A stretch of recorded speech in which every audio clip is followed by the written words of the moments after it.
Welcome to the Great Basin Smoke Dispersion Briefing for Friday, January 8th. Over the last 14 days, we've seen precipitation mainly move across the northern half to two-thirds of the geographic area. However, even in these areas, precipitation has been below normal. There have been some spots across Idaho that have seen near normal precipitation and also over parts of Utah, but for the most part, the Great Basin has seen well below normal precipitation over the last 2 weeks.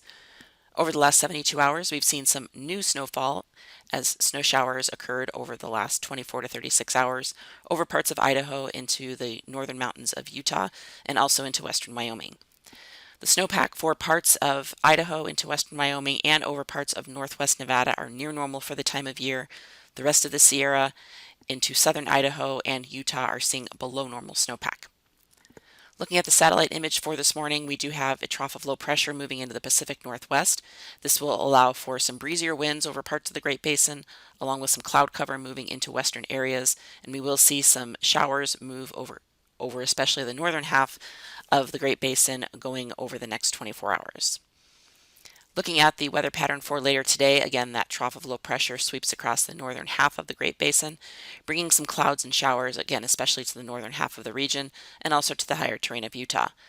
With those breezy winds, as that trough moves in over western areas of the Great Basin, we will see better dispersion over parts of the Sierra Front into northwest Nevada, but still poor dispersion elsewhere across the region. Looking at those gusty winds, again, for this afternoon, winds will be breeziest across parts of western Nevada and the Sierra, and then also up across the Snake River Plain up in Idaho, where you will see gusts in the 30 to 45 miles per hour range. The rest of the Great Basin will see lighter winds today until that trough moves across. Mixing heights will be higher and more in the moderate range over western and northern areas of the basin and much lower across Utah and southern Nevada. Moving into Saturday, that trough of low pressure quickly moves into the Rockies. This will bring breezy northerly flow, especially to the eastern half of the Great Basin. So we will see better dispersion on Saturday over southern Nevada into the Arizona Strip and the southern half of Utah. Looking at those gusty winds on Saturday, again behind the front, so gusty north winds over much of southern and the eastern areas of the Great Basin, we will see those wind gusts exceed 35 or 45 miles per hour at times. So again, quite breezy on Saturday over southern and eastern areas. This will also allow for higher mixing heights in the south and then cooler temperatures and lower mixing heights in the north.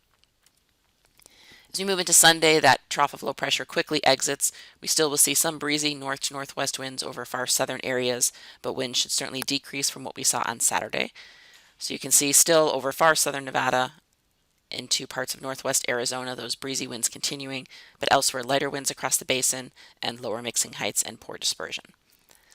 Looking at the forecast clearing index for Utah for the next few days, you can see a very poor conditions today with those lighter winds, and then as those winds increase on Saturday, especially over the southern half of the state, we will see those clearing indices really increase into more the high range, and then we will see those clearing indices drop again on Sunday as winds decrease. Forecast amounts of precipitation are indicated here. You can see across Idaho into southwest Wyoming and then the northern half of Utah, especially in the higher terrain, and far northern Nevada and the Sierra is where we'll pick up that precipitation. Some of the heavier amounts really just tied to some of the higher terrain. Nothing earth-shattering, but certainly we'll see some new snowfall in the mid to higher elevations.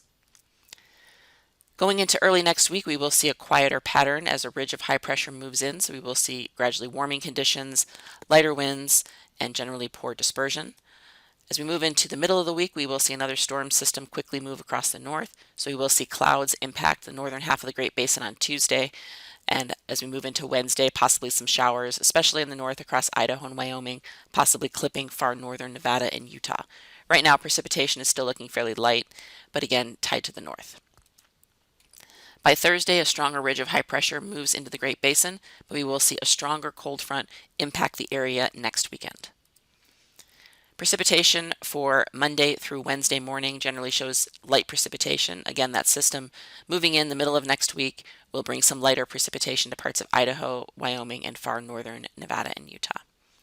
The 8 to 14 day outlook taking us from January 15th through the 21st still shows warm and dry conditions, but we will see cold fronts beginning to impact the region again, bringing precipitation, colder temperatures, and gusty winds more towards later in this period, towards the 19th or 20th of January. That concludes our webcast for today. Check back on Monday for the latest updates.